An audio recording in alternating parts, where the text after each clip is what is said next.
Ayan, welcome back to my YouTube channel mga kalitar. Sa video natin ngayon mga kalitar ay tuturo natin kung paano tayo humuhubog ng mga patayugen o yung mga dulo na baskagan mga kalitar. So maraming nagtatanong o nagpapatutorial kung paano ba ginagawa yung mga ganyang hubog mga kalitar. Ayan, yung mga ganyang oblong na baskagan o dulo ng pakpak mga kalitar ng ating ginagawang mga saranggola. So madali lang 'yon mga kalitar, panoorin niyo lang yung video na gagawin natin at yung mga tutorial at tips na ibibigay ko. So sample mga kalitar yung ganitong hubog mga kalitar, yan ganyan. So paano ba kayasin yan mga kalitar? Kasi ito mga kalitar, kapag nabuo to, ganyan yung kalalabasan. Diba? So ito mga kalitar, umpisahan na natin. Umpisahan na natin yung pagkakayas at pagbibigay ng tips para sa ganitong hubog. Una sa lahat mga kalitar, kailangan lang natin mga kalitar ng patpat o kawayan. Ito mga kalitar, ganito. So ito yung magiging umpisa natin mga kalitar. Ang kauna-unahan nating palinipisin mga kalitar ay dito. Ito yung gitna mga kalitar, di ba? Yan, kita nyo naman may mark. Ito, palinipisin natin to mga kalitar. Tatabasin natin yung gilid. Gilid lang. So ito mga kalitar yung paninipisin natin. Ito muna, ito yung gitna. Kuhanin lang natin yung tamang lapad nito mga kalitar. Yung alam nyo nagbebend sa pag tinamaan siya ng hangin mga kalitar, ganun yung dapat na kapal ng gitna.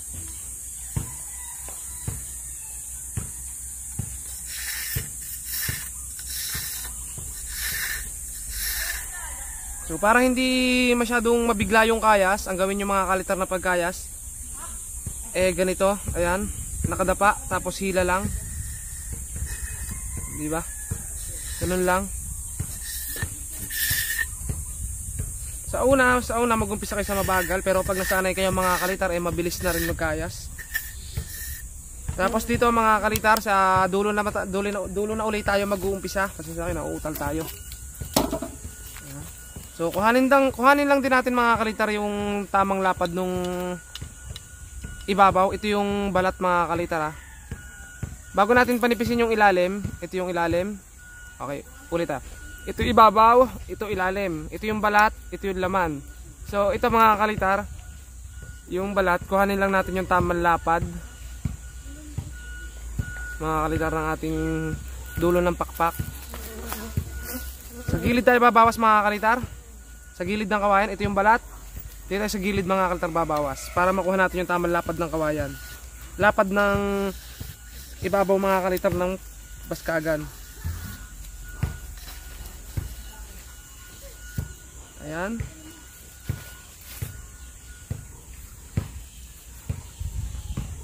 So matapos nun mga kalitar, ang susunod natin dito, dito naman mga kalitar sa bandang gitna, papunta doon mga kalitar, paliit, panipis yung kayas mga kalitar.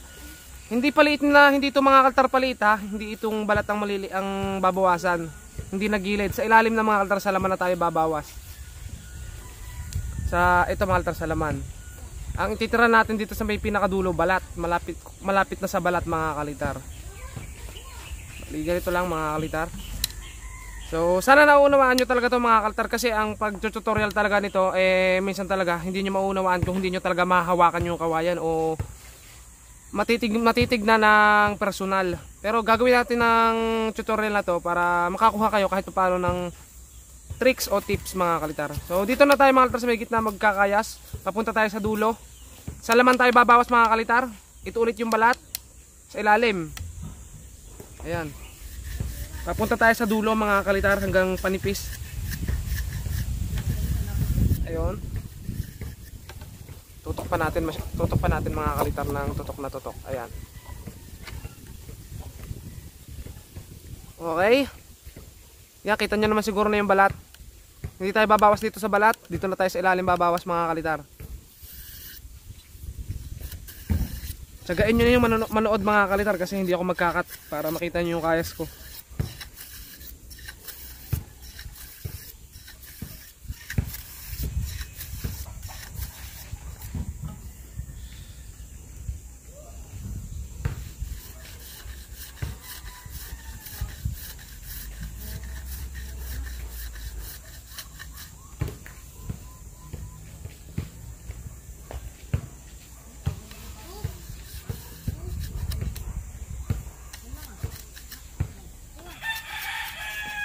Oh, ito mga kalitar yung buko. Kailangan mapanipis din, mapaliit din tong buko mga kalitar nang aayon sa paliit. Kasi ito mga kalitar, alam niyo ba yung tako ng bilyar mga kalitar? Ikumpara natin to doon. So yung tako, paliit pa, paano siya, mataba, papunta sa padulo, maliit. Ganon din yung kayas ito mga kalitar. Paliit din.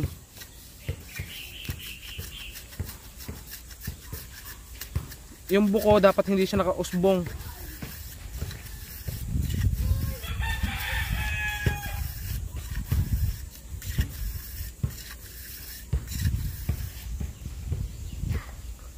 Ayan mga kalitar, so natabas na natin yung ilalim mga kalitar hanggang dulo.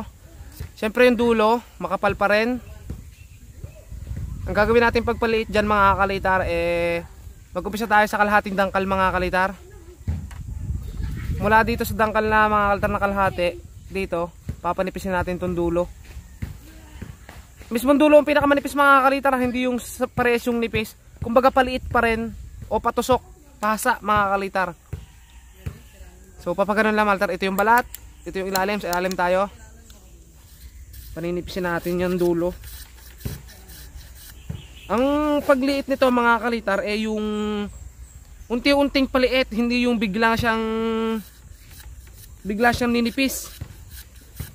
Kailangan talaga panayon yung nipis, panayon yung bend.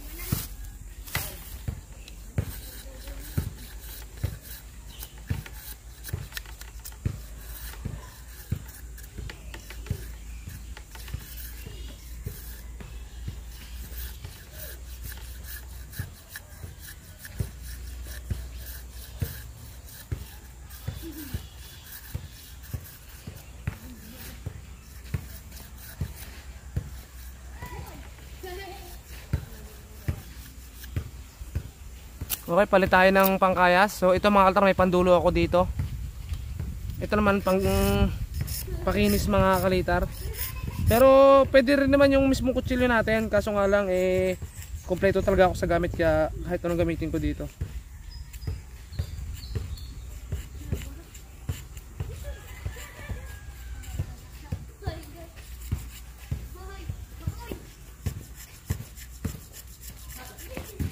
Ano yung mga kalitar, yung tasa ng lapis.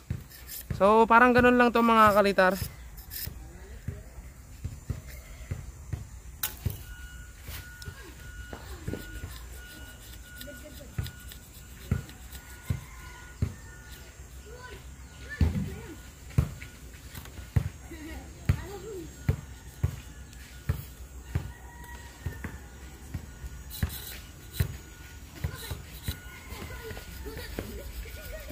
So dami kasi nagtatanong mga kalitar do sa itsura, sa kayas ng oblong. Oblong yung dulo. Okay, pakita natin ang ayos mga kalitar to ha. Ayan mga kalitar, yung kawayan natin. Yung mga ganito, mga patayugin, nilalapadan ko yung dulo kasi kapag may kumukuha, pag may kumukuha at hindi masyadong marunong magpalipad, kung magtaktak man, hindi masyadong nababali. Kasi pag maninipis yung binigay ko o yung maliliit yung dulo, masyadong maselan yun. Ayan mga kalitar, ganyan lang. Ito yung balat. Ayan mga kalitar, pasensya sa kamay ko, puro kalyo yan. Ito yung ilalim. Ayan o, kita nyo ba? Ano siya, patilos.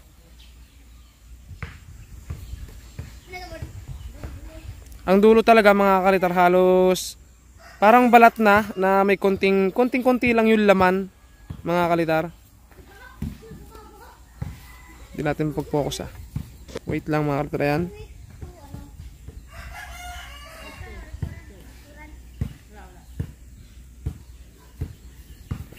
Tapos nating mapaliit yung dulo. Mga kalitar, yan dulong yan. Matapos natin siyang mapaliit. Dito naman tayo mga kalitar babawas. Ayan, dito. Ito yung dulo mga kalitar. Ito yung isang kalahating dangkal na kinayas natin. Dito naman tayo magkakayas mga kalitar paparto. Dito sa ilalim din. Paninipisin natin yan. Sa ilalim pa rin tayo kukuha ng kayas mga kalitar. Paninipisin natin yan ng mapagbe-bend natin. Kasi ito mga kalitar, hindi pa siya magbe-bend. Pakita ko sa inyo. Mga kalitar, ito yung kinayas natin. Manipis na yung dulo niya, pero hindi pa siya magbe-bend mga kalitar. Kita nyo naman. Ihahabol natin to mga kalitar, itong tapat na to, para mag-bend. So una natin panipis yung dulo para ang magiging itsura nito mga kalitar patusok pa rin. Kumbaga panayon dapat yung pag ano niya, pag kilo. So sampulan ko kayo mga kalitar ng isang pag-bend ng kawayan. So ito mga kalitar, katuwang siya nung ginawa natin. Dapat ganito kasi mga kalitar ang magiging hubog niya. Ayan. Ganyan. Manipis yung dulo. Ayan mga kalitar, kita nyo naman yung dulo. Kasi na kayo, medyo maduming kamay natin. Tapos matapos natin mapalit niya yung dulo, dito tayo kukuha ng kayas. So kayasin ulit natin yung isa para makita nyo. Okay, sa pagkayas mga kalitar, kapag ganitong padulo, hindi na dapat ang kayas mga kalitar ay pahiga. Dapat mga kalitar ay padapa na yung kutsilyo mga kalitar.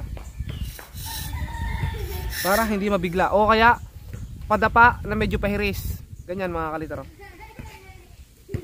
Para kumabit mga kalitar yung kutsilyo sa kawayan.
So ayan mga kalitar, unti-unti na nating nabebend mga kalitar. Ang pagbend niya mga kalitar ay hindi bigla.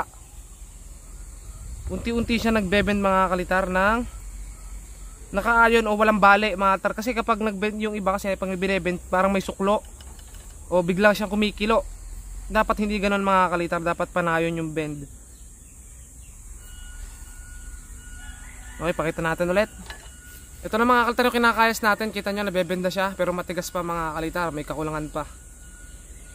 Ang bend niya, unti-unti siya nagbebend, hindi yung biglang magbebend na parang nabali, parang nasuklo dito, ganon. So ito yung magiging dapat mga kalitar yung magiging resulta ng pagbend. Ayan, malambot na ang bend ay panayon mga kalitar. So ito mga kalitar, malapit na nating makuha, kaya pagpatuloy lang natin yung pagkakayas.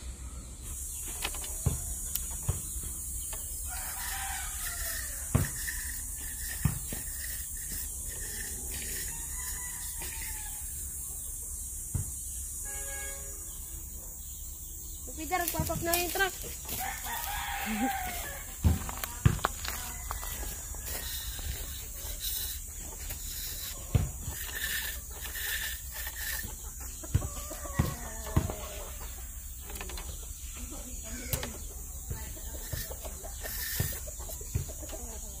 So ito na mga kalitar ng kinakayas natin. Dapat ganito yung magiging resulta mga kalitar ng pagbend. Ayan.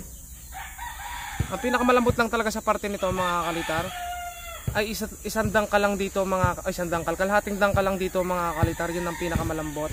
Pero hindi siya bigla lalamot mga kalitar, kumbaga yung pinakamanipis tong dulong to, pataba mga kalitar, para ang bend niya eh pa ganyan.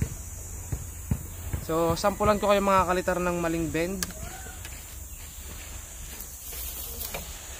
So yung iba kasi yung bend mga kalitar eh ganyan. O di ba? Kaya pag binuo mga kalitar patusok. O kaya pag ganyan mga kalitar, o kaya pag bend na ganyan, ayan ang padulo mga kalitar, pa box. Ganito mga kalitar, ibig sabihin dito yung pinakamalambot niya. So mali yun mga kalitar. Hindi naman siya totaling mali kasi lumilipad yun mga kalitar. So ang tutorial lang kasi natin yan mga kalitar ay pa-oblong. Pero pagka ganun yung hubog mga kalitar, eh hindi siya magiging oblong kasi magiging box yan mga kalitar. Kumbaga yan mga kalitar, oh.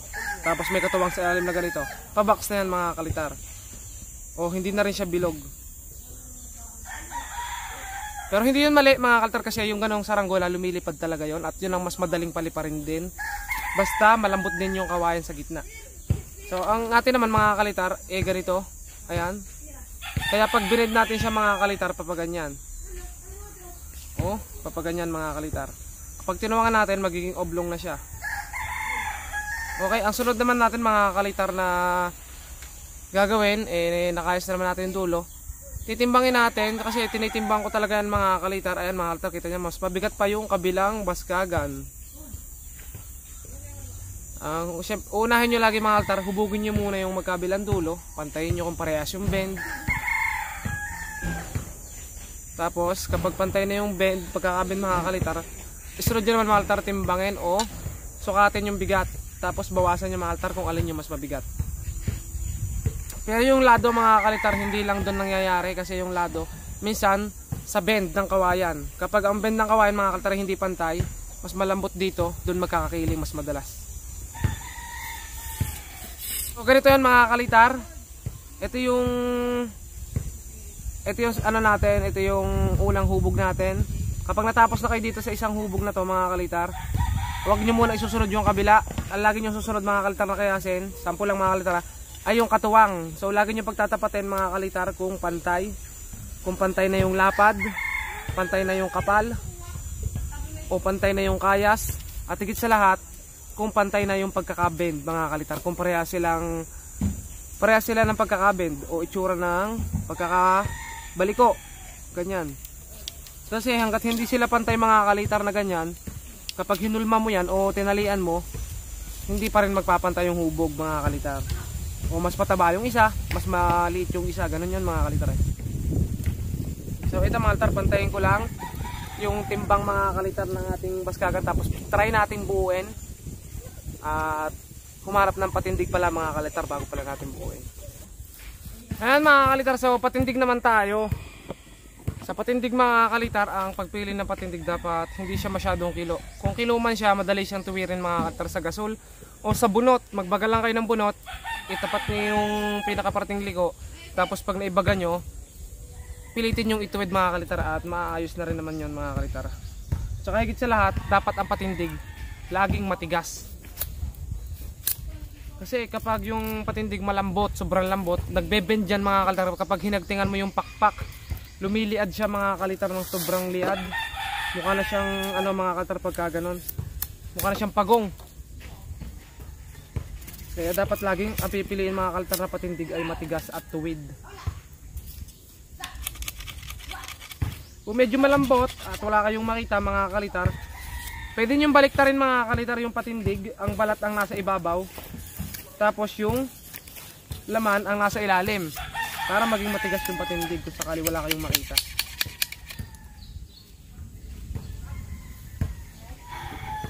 Potpot, lagare. Bali, andito nga pala si Potpot mga kalitar. Kaya nagabot sa akin ng lagare.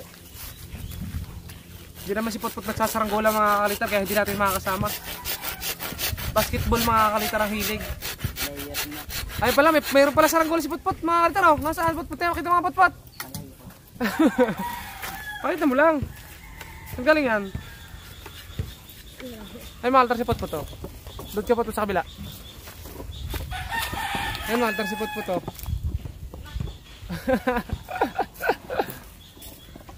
Napaka-busy mga kaltar, ipot-pot sa basketball. Eh, mga kaltar, katatapos na mga kaltar mag-basketball na mga yun, no? Sobrang ano ni pot-pot sa pag ano. Kaya ko gawa ng kutsilyo. May liga pati ba ngayon mga kalitar? Kailan na opening yung liga? Nakapag-practice na si Potpot. Kaso, 3 points. Hindi na napunta ko. Ha? Hindi napunta ko. Eh paano, makapag-practice hindi pala napunta ng court. Pwede naman din. Ang baba. Hindi na mataas.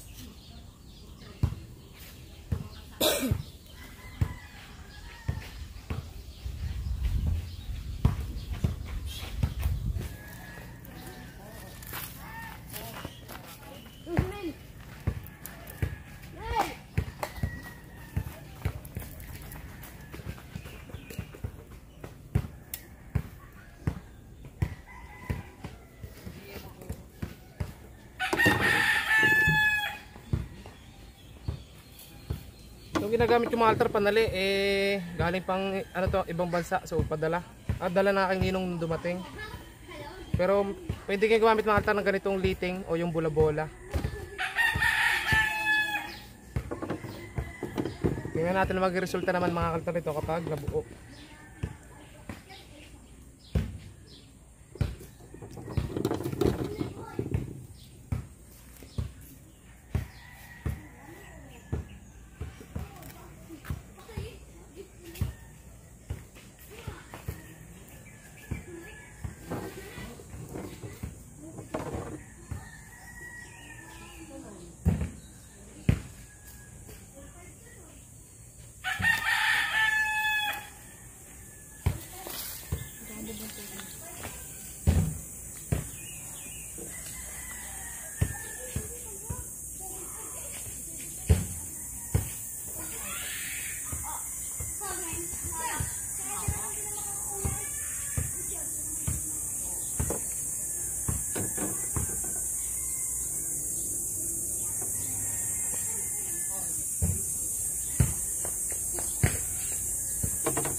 Yan mga altar, ganyan lang yung pagtatali.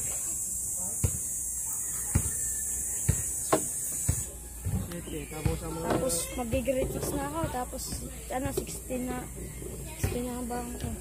Ayun, pambili ko ba lang. Pag pinapay dati 4 laang.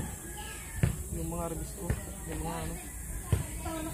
Dati yung mga pinapay 5 piso lang eh. Mga may 5 piso lang.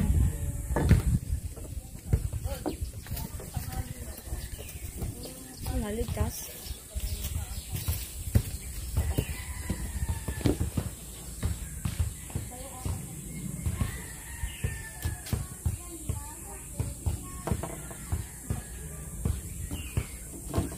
Nag-drawing ako sa whiteboard din. Tora-tora. Sabi ng mga klase ko, hanggang pangarap mo lang. Sabi niya yun. Huwag ako gumawa na rin. Hanggang pangarap ko lang daw. Oo, hanggang pangarap ko lang. Ito naman. Isang araw, gawin natuto. Tulad ni Leo. Natuto na.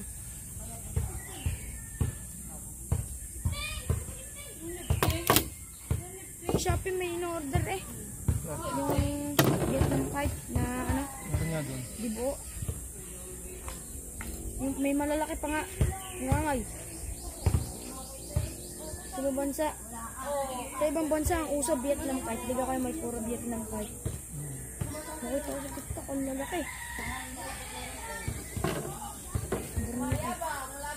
Yan, gayaan din ko lang. Lamisan na.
Bibi daw.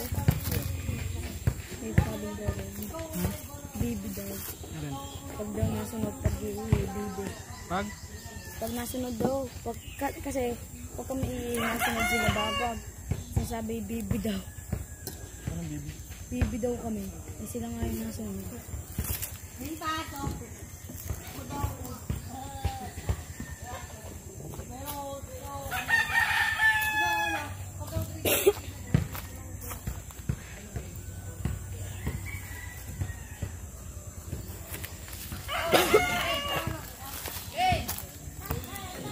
Pak.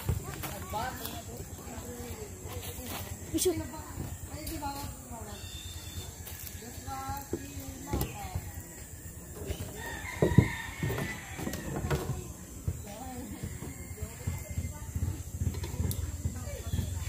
Sinira nilaki yung busumba. Yung sumba, sinira. Pinuto lang kawayan. Hindi ko nalalagyan ng sumba, lalagyan ko ng pako.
may permang gulo.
Makapitan na. Hindi ka tulad yung gusto.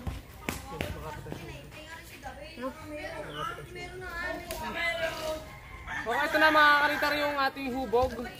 So, ito mga kalitar, puwet buwan. Malilagyan ko na lang siya ng puwet mga kalitar.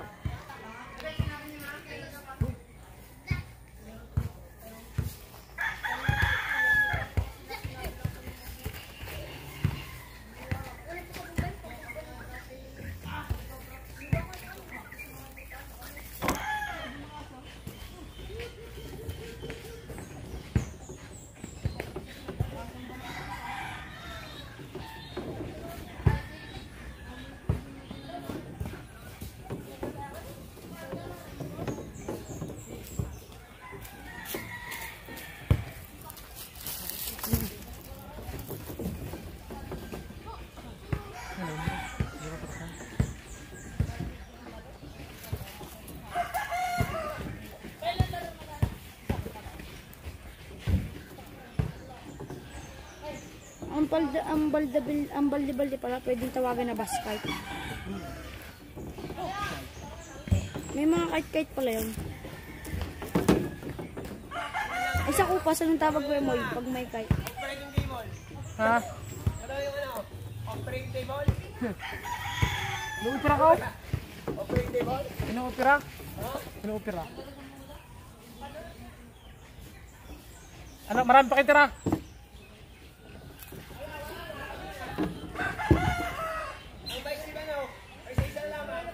ni habol na habol. Habol. Ang mais, habol na habol. Pag magpapaltak ang baka, masakit ang tingin na.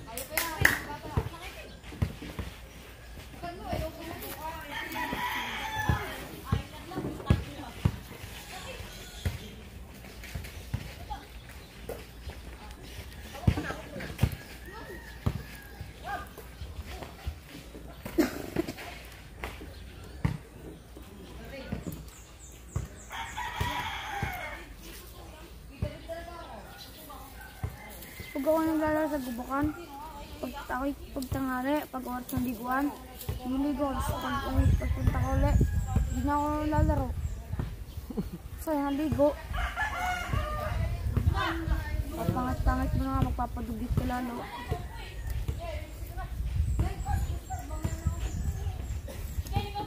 Ayaw ko yan, nasa niya? Kuya. Wala. Nakasang kanyang motor na bago. Tral, gawa nakikita ng tinitesting ko din, nakikita rin yata doon. Okay, katalasan na. Oo. Pagawa yan. Ang kayos na ano.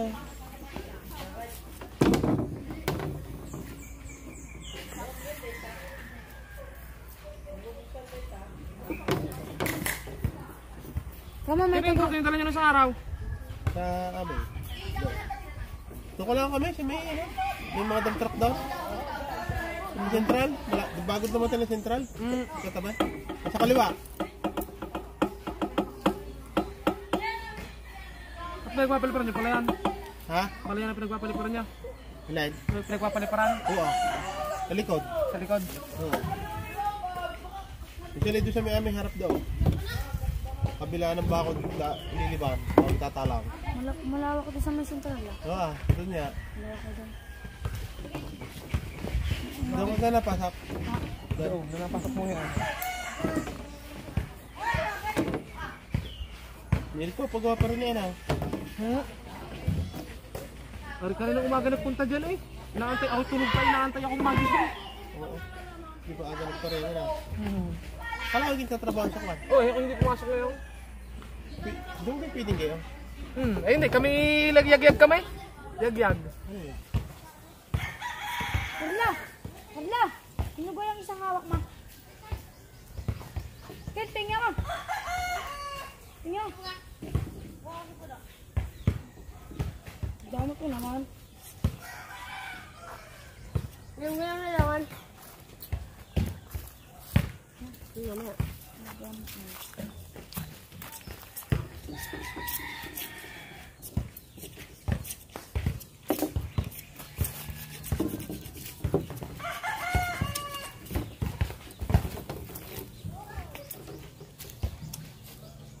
Magpapababa ka na yung kwarto. Hindi pa. Oh, ayun mga kalitar. So, nakita yung kaitiman ko mga kalitar. Nalupit sa yung pinsan ko. Nasa palabasan, nasa aircon. Ako mga kalitar, nasa ano rin naman, heater. Ito mga kalitar yung ano natin ginawa. So, ayan mga kalitar, ganyan yung sinasabi kong hubog, oblong.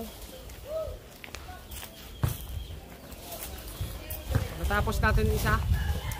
Ito yung kinayas natin mga kalitar. At ayun. Hanggang na lang mga kalitar. Sana nag-enjoy kayo. Gagawa pa ulit tayo ng tutorial. Bukas may bago na naman tayong gagawin. At panoorin nyo ulit mga kalitar ang ginagawa natin. Bali hanggang dito na lang. Subscribe at bye bye.